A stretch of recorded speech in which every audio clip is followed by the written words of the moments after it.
ರೀತಿ M A ಕೃಷ್ಣಪ್ಪನವರು ಕೂಡ ಆ ಒಂದು ಫ್ಯಾಮಿಲಿ, ಎ ಕೃಷ್ಣಪ್ಪನವ್ರ ಫ್ಯಾಮಿಲಿ ಭಾಳ ಒಡನಾಟ ಇತ್ತು. ಅವ್ರದ್ದು ವಿದ್ಯಾಸಂಸ್ಥೆಗಳಿದ್ದಾವೆ. ವಿದ್ಯಾಸಂಸ್ಥೆಗಳಲ್ಲಿ ಪ್ರತಿ ವರ್ಷ ಏನಾದರೂ ಒಂದು ಫಂಕ್ಷನ್ ಮಾಡೋರು. ಆ ಫಂಕ್ಷನ್ಗೆ ಈ ಫ್ಯಾಮಿಲಿಯಲ್ಲಿ ಯಾರಾದರೂ ಒಬ್ಬರನ್ನ ಕರ್ಕೊಂಡು ಹೋಗ್ಬೇಕು. ನಾನು 4-5 ಸಲ ನಮ್ಮ ಅಶೋಕ್ ಕೃಷ್ಣಪ್ಪ ಮತ್ತು ದೇಶಮ ಕೃಷ್ಣಪ್ಪ ಜೊತೆ ಆ ಒಂದು ಫಂಕ್ಷನ್ಗೆಲ್ಲ ಕೂಡ ಭಾಗವಹಿಸಿದ್ದೆ. ಇವತ್ತು ಪ್ರತಿ ಮನೆಯಲ್ಲೂ ಇವೇನಾದರೂ ಈ ಒಂದು ಕಷ್ಟಕಾಲದ ಜೀವನ ಮಾಡ್ತಾ ಇದ್ರು ಅದು ಎಂ ಎ ಕೃಷ್ಣಪ್ಪನ ಮೀಟಿರ್ತಕ್ಕಂಥ ಒಂದು ಅಸುಖರು ಇಲ್ಲ. ಅಂತ ಒಂದು ಫ್ಯಾಮಿಲಿಗೆ ನೀವು 100% ನಾನು ಇವತ್ತು ನೀವೆಲ್ಲ ಪ್ರಜ್ಞಾವಂತರಿದ್ದೀರ. ನಾನು ಮರೆತು ಬಿಟ್ಟೆ, ನಮ್ಮ ಬ್ಲಾಕ್ ಕಾಂಗ್ರೆಸ್ ಅಧ್ಯಕ್ಷರು ಈಗ ಈ ಕಡೆ ತಿರುಗಿದಾಗ ಇವ್ರು ನೋಡ್ಬೋದು, ಜ್ಞಾಪಕ ಬಂತು. ಸಾರಿ, ಇಲ್ಲಮ್ಮ ಪರವಾಗಿಲ್ಲ. ಅಲ್ಲ, ನಮ್ಮ ತ್ರಿವೇಣಮ್ಮ, ನಾಗೇಶ್ವರಮ್ಮ ಮತ್ತು ಅನಸೂಯಮ್ಮ ಅವರು ಬಂದಿದ್ದಾರೆ ನಮ್ಮ ಜೊತೆ, ನಿಮ್ಮ ಜೊತೆ ಮಾತಾಡೋಕ್ಕೆ. ಅವ್ರಿಗೂ ಒಂದು ಸುತ್ತ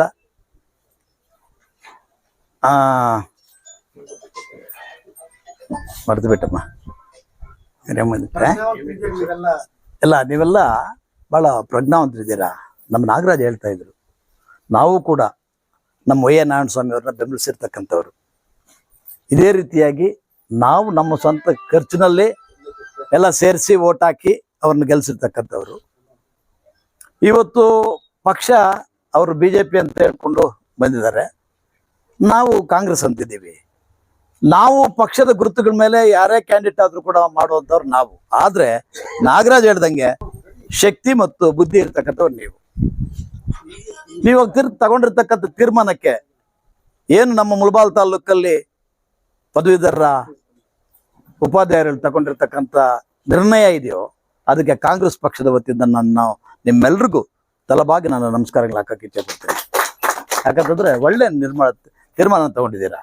ಉತ್ತಮವಾದಂಥ ಅಭ್ಯರ್ಥಿಯನ್ನು ನೀವು ಇವತ್ತು ಸೆಲೆಕ್ಟ್ ಮಾಡಿದ್ದೀರಾ.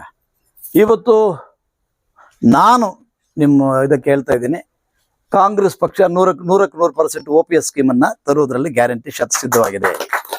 ನಾನು ಶ್ರೀನಿವಾಸ್ ಹತ್ರ ಮಾತಾಡಿದ್ದೀನಿ. ಶ್ರೀನಿವಾಸ್ ಅವರು ಹೇಳಿದ್ದಾರೆ, ಏನೇ ಆಗಲಿ OPS ಸ್ಕೀಮನ್ನು ನಾವು ತರ್ತೀವಿ, ಕಾಂಗ್ರೆಸ್ ಪಕ್ಷದಿಂದ ಮುಖಾಂತರ ಮಾಡ್ತೀವಿ ಅಂತ ಹೇಳಿದ್ದಾರೆ. ಅದನ್ನು ತಂದಾಗ ಭಾಳಷ್ಟು ಉಪಾಧ್ಯಾಯರು ಕೂಡ ಅದು ಭಾಳ ಉಪಯುಕ್ತವಾಗುತ್ತೆ. ಆ ಹಿನ್ನೆಲೆಯಲ್ಲಿ ನೀವು DT ಶ್ರೀನಿವಾಸ್ ಅವ್ರಿಗೆ ತಮ್ಮ ಪವಿತ್ರವಾದಂಥ ಮತ, ಆಮೇಲೆ ನಮ್ಮ ನಾಗರಾಜು ಇವರೆಲ್ಲ ಹೇಳ್ತಾರೆ ಪ್ರಾಶಸ್ತಿಗಳು ಅವು ಇವು ಬೇಡ, ನಾಗರಾಜ್ ಒಬ್ಬರು ಇದು DT ಶ್ರೀನಿವಾಸ್ ಅವ್ರು ಮಾತ್ರ ನಿಮ್ಮ ಮತವನ್ನು ಇದು ಮಾಡಿ, 2ನೇ ಪ್ರಾಶಸ್ತಿ ಇನ್ನೊಬ್ರು ಕೊಟ್ಟಾಗ ಇದಕ್ಕೆ 1ನೇ ಪ್ರಾಶಸ್ತಿ ಮತಕ್ಕೆ ಶಕ್ತಿ ಕಮ್ಮಿ ಆಗುತ್ತೆ. ಅದರಿಂದ ಈ ಪ್ರಾಶಸ್ತಿಗಳು ಅನ್ನೋದಕ್ಕಿಂತ DT ಶ್ರೀನಿವಾಸ್ ಅವರು ಮಾತ್ರ ಮಾಡಿ ಅಂತ ನಾನು ಮನವಿ ಮಾಡ್ತಾ ಇದ್ದೀನಿ. ಯಾಕಂದ್ರೆ ಅದು ನೀವು ಮತ ಮಾಡಿ ನೀಡುವುದು ನಿಮ್ಮ ಹಕ್ಕು.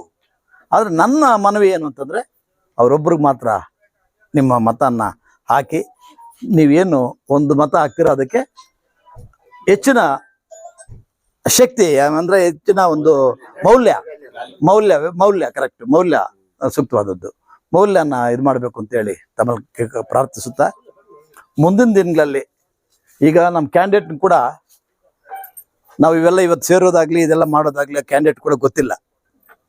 ಒಂದು ಸಲ ಅವ್ರು ಕೇಳಿದ್ರು ನಮ್ಮ ಪೂರ್ಣಿಮಾ ಅವರು, ನಾ ಹಿಂಗೆ ಬರಬೇಕು ಅಂತಂದರೆ, ಇಲ್ಲಮ್ಮ ನೀವೇನು ಬರಬೇಡಿ, ಮುಳಬಾಲು ಆ ಕಡೆ ಸ್ವಲ್ಪ ಗಮನಿಸಿ, ಆ ಕಡೆ ಈ ಕಡೆ ಎಲ್ಲ ಮುಳಬಾಲೆಲ್ಲ ನಮ್ಮ ನಾಯಕರು ಎಲ್ಲ ನಾವು ನೋಡಿಕೊಂಡು ನಿಮಗೆ ಹೆಚ್ಚಿನ ಮತನ ಕೊಡಿಸ್ಕೊಡ್ತೀವಿ ಅಂತ ಹೇಳಿದ್ದೀವಿ. ನಿಮ್ಮೆಲ್ಲರ ಒಂದು ಧೈರ್ಯದ ಮೇಲೆ ನಾವು ಮಾತು ಕೊಟ್ಟಿದ್ದೀವಿ. ಅದನ್ನು ಉಳಿಸಿ ಹೆಚ್ಚಿನ ಮತ ಕೊಡಿಸ್ಬೇಕು ಅಂತ ತಮ್ಮಲ್ಲೆಲ್ಲರಲ್ಲೂ ಕಳ್ಕಳಿಯಾಗಿ ನಾನು ಪ್ರಾರ್ಥನೆ ಮಾಡ್ತಾ ಇದ್ದೀನಿ. ದಯವಿಟ್ಟು ಹೆಚ್ಚಿನ ಮತನ ಮುಳಬಾಲ್ ತಾಲೂಕಿಂದ ಕೊಡಿಸ್ಬೇಕು ಅಂತ.